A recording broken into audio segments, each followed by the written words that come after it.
What's up everybody? Welcome to the Stocks channel. My name is Cory, and today in the stock market we had the Nasdaq 100 closing way up in the green with the Dow Jones inching slightly lower. First up, we're going to take a look at the Nasdaq 100 Triple Qs ETF. So let's crack open this chart and see what's going on in the stock market today. Alright, so today was very significant for the tech sector and the Triple Qs because we did get a breakout of that resistance trend line. Now it's still too soon to say that it's definitely a bull breakout because it's only one day. And as you know, I like to wait for a confirmation of the breakout to know for sure that the breakout is real. So the price action did close over top of the 50 EMA, which is down there at 316, and we closed all the way up at 319. So what we really want to see for a confirmation of this breakout is we want to see more closes over top of the 50 EMA at 316. We could also come all the way back down to retest that breakout level as support and then bounce and form a higher high on the daily chart, and that will be the confirmation that this breakout is the real deal. Now there's one catch to this breakout that I want you to pay very close attention to. If you've been following along, you know that I said it's very possible that we're in this 5-wave impulsive move. That's going to look something like this, which will bring us to all-time highs on the Triple Qs. Now if we are in this impulsive wave 3, there is absolutely no guarantees that we're going to see a pullback back to those support levels. You can also see that we opened a gap that won't close until we go back to 315. That gap could stay open as long as we continue to go up in an impulsive way. So if we are indeed in an impulsive wave 3, it's very likely that we continue to go higher and we don't actually have to come back and retest those support levels. Now I don't want you to get FOMO and I don't want you just buying into this market because I said that, because it is still very likely we could come back and retest the 50 EMA and retest that breakout before we go higher. But just be aware, if you're in the Triple Qs and you're holding on, that it is possible we have a lot more upside and we will have some resistance levels that we have to break through on the way.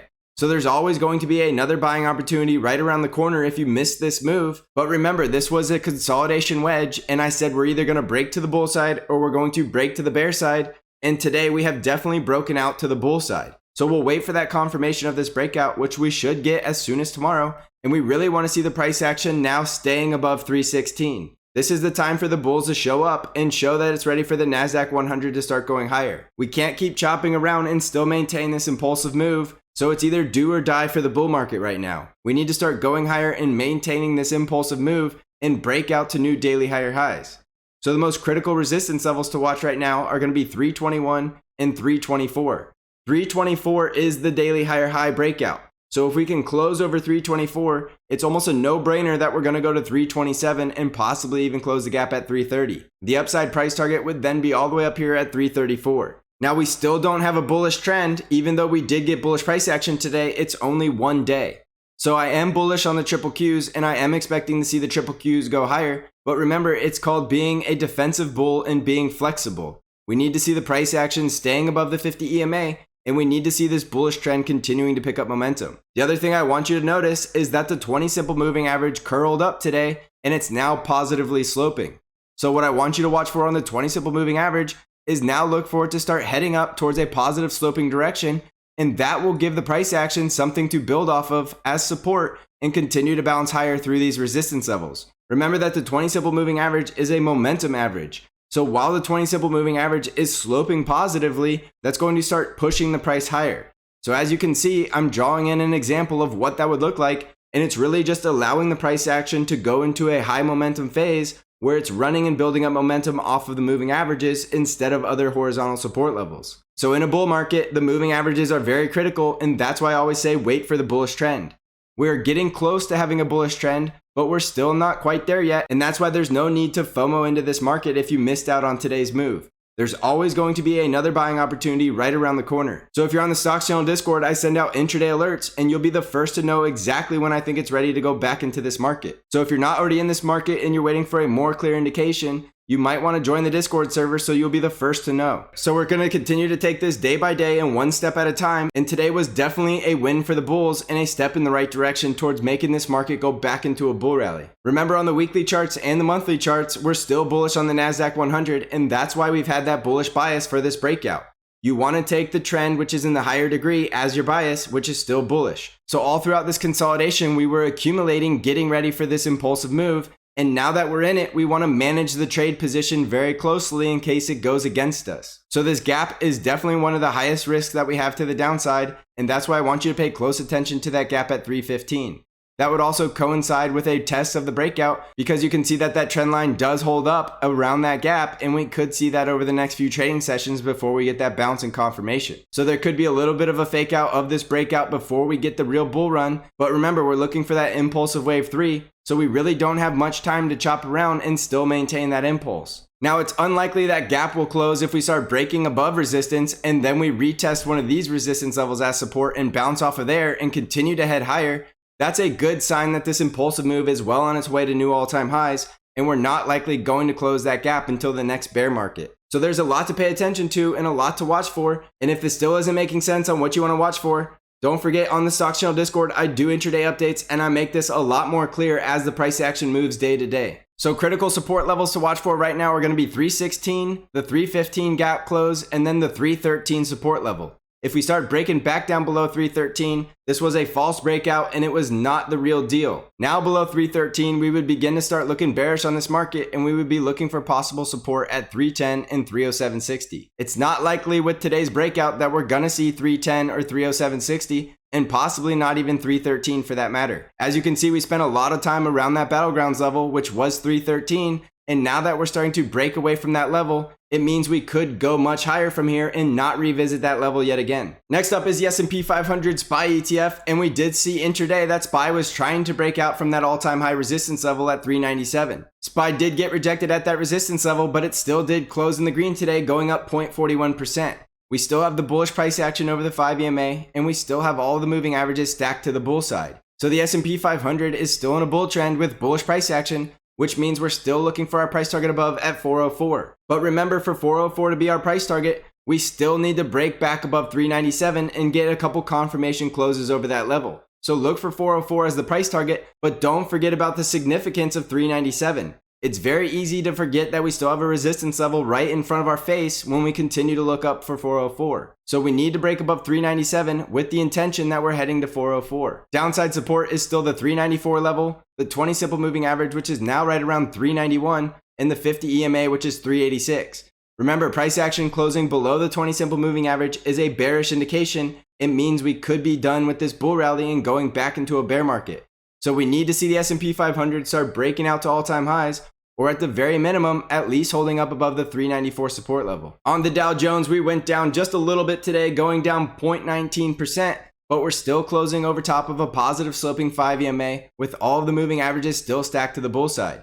So the Dow Jones is still looking bullish, and it's struggling around that resistance level, which was the previous all-time high around 330. If we can break back above that level, the price target on the Dow Jones ETF is still up here at 336. Downside support levels are going to be 327, the 20 simple moving average at 325. And again, if we start breaking below the 20 simple moving average, the Dow Jones is going to start looking bearish, which means we could come back down to the 50 EMA around 319. So it's possible the Dow Jones is just cooling down and building up some momentum to try to blast off towards the price target at 336. It does look like it's building up a little bit of a cup and a handle pattern here, so it's still a bullish formation with a bullish trend. On the Russell 2000, we went up 1.34% today, and that's another price action close over top of the 50 EMA. So that's some bullish price action construction for the Russell, and we also did close above that support level right around 218.50. We still don't have any decisive trend on the Russell 2000, so it could still be a chop fest and it could still go sideways before we see any directional shift in the market. It's still possible Russell 2000 is coming back down to support, so don't get caught in a bull trap on the small caps. We need to get back above the 20 simple moving average at 223 before we can start building up some bullish momentum. There's no decisive trend for the bears or the bulls, so the price action is the most critical thing to watch right now. I'm bullish on the Russell 2000 if the price action can stay above the 50 EMA, which is right around 218, and then we need a confirmation bullish breakout above the 20 simple at 223. I'm bearish on the Russell 2000 if the price action at the 50 EMA fails to hold up, and if we break down below 217, that will be another indication that the Russell 2000 is still in a downtrend and could be heading down towards our 205 support level. Upside resistance past the 20 simple moving average is going to be right at 227, and downside support is going to be 217 and 205. On the Arkk ETF, we did get a gap up open and we closed up 4.83% today. We still did close right at resistance, which is still that 20 simple moving average. So I don't want you getting overly bullish on the Arkk ETFs while we're still in a bear trend with bearish price action. We need the price action back above the 20 simple and the 50 EMA, and we need to see these moving averages stop looking so negatively sloping. The 50 EMA is all the way up here at 127, So we still could get a rally up to 127 and still fail to break out and continue the downtrend. So Arkk up to 127 is probably a safe bet, but once we test that level, we could get rejected and continue the downtrend. Don't forget, we still got a gap to fill down here at 115, so it's going to be very likely that gap gets filled while we're in this bearish trend. So be very patient on Arkk, and it does look like it is breaking out of this resistance trend line, so look for some follow through on this trend before you start buying in. On Arkk, a good entry would be the closing the gap and retest of the breakout, and then a bounce and forming a higher high. That would likely give the bulls enough momentum to break through resistance at the 50 EMA.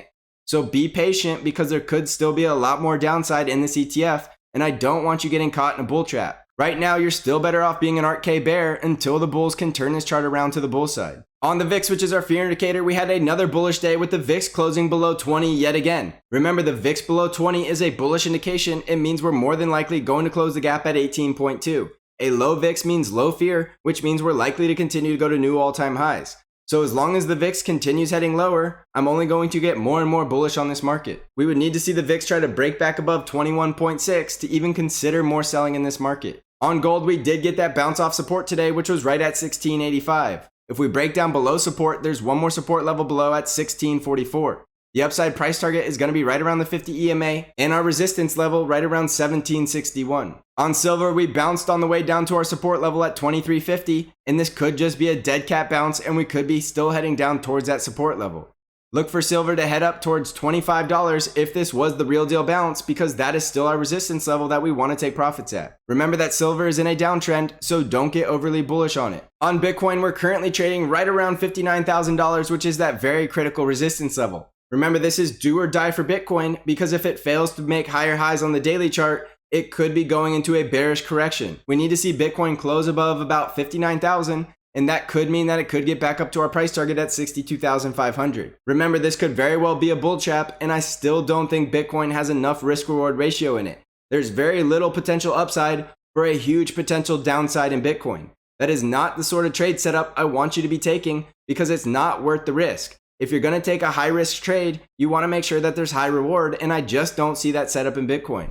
Downside support levels are going to be 55,000, and the 50 EMA is now around 51,600. If we break down below the 50 EMA, we could easily drop 20 to 50% in a flash. On Amazon, we went up 1.27% today, and we did crack over that resistance level at 3090. That means we could retest the 50 EMA, which is now at 3130, and above there we will have a resistance level at 3155. Downside supports are now going to be 3090 and 3033. On Tesla stock, we went up over 5% today, and it looks like we're coming up to test that 50 EMA, which is right around $690. Downside support is now going to be the 20 simple moving average at 650, and our support level is at 618. Upside resistance is the 50 EMA at 690, and we have another resistance level just above at 718. Tesla needs to break back above the 50 EMA and start gaining some bullish momentum before I'm a Tesla bull. Right now, we're still in a bear trend, and we still have the price action closing below the 50 EMA. So don't get overly bullish on Tesla just yet. Wait for the confirmation and wait for the bullish trend to develop, and then you can become a Tesla bull. On Apple stock, we had a bullish day today, going up 1.88% and closing back above the 20 simple moving average. We're still finding resistance right around 123, but it does look like we could be well on our way towards retesting the 50 EMA at 124. Apple did chop around and build up a nice support level right around 120 and 119, and there is a gap open right around 120. So I wouldn't be surprised to see Apple try to close that gap before going back into a bull rally, but it's definitely looking like it found a support level and the bears failed to break down below that level. So overall, the bulls could be back in control and Apple could be ready to start going back into a bull market in the very near future. Don't forget, Apple's a market moving stock, so if it goes back into a bull run, it would move the Nasdaq 100 to all-time highs. On the financial sector, we dropped about 0.75% today, but we're still closing right on top of the 20 simple moving average. We still have a bull trend, and it still looks like the financial sector could go higher. On the industrials, we dropped about 0.32% today, still closing over top of the 5 EMA, and still in a very strong bull trend. On the energy sector, we dropped about 0.69% today, and we're back to closing below the 5 EMA for 2 days in a row now. It does look like the trend is developing some bearish momentum, and we could be well on our way to retesting the 50 EMA as support. On the healthcare sector, we went up 0.20% today, still closing over top of the 5 EMA, and definitely developing a bullish trend. You could see that the 20 simple moving average crossed above the 50 EMA today, which now means that all of the moving averages are now stacked to the bull side. So this is definitely a buying opportunity for the healthcare sector because we now have bullish price action with a bullish trend, and we're likely going into a bull market on the healthcare sector. So I'm very bullish on the healthcare sector, and it's looking like it wants to go into a very strong bull rally from here. So going back to the S&P 500, you can still see that we're finally seeing strength returning to the tech sector as well as the healthcare sector.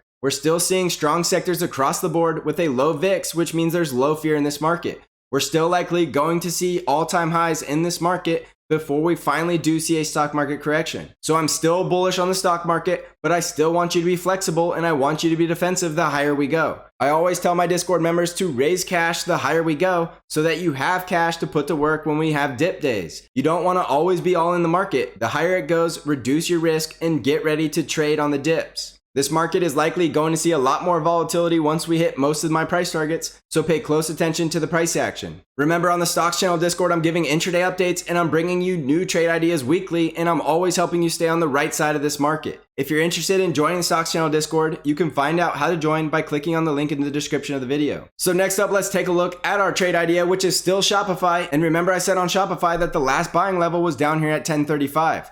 Shopify gave us 3 days to accumulate at that level, and today it went on an absolute rocket ride, going up over 5.5%.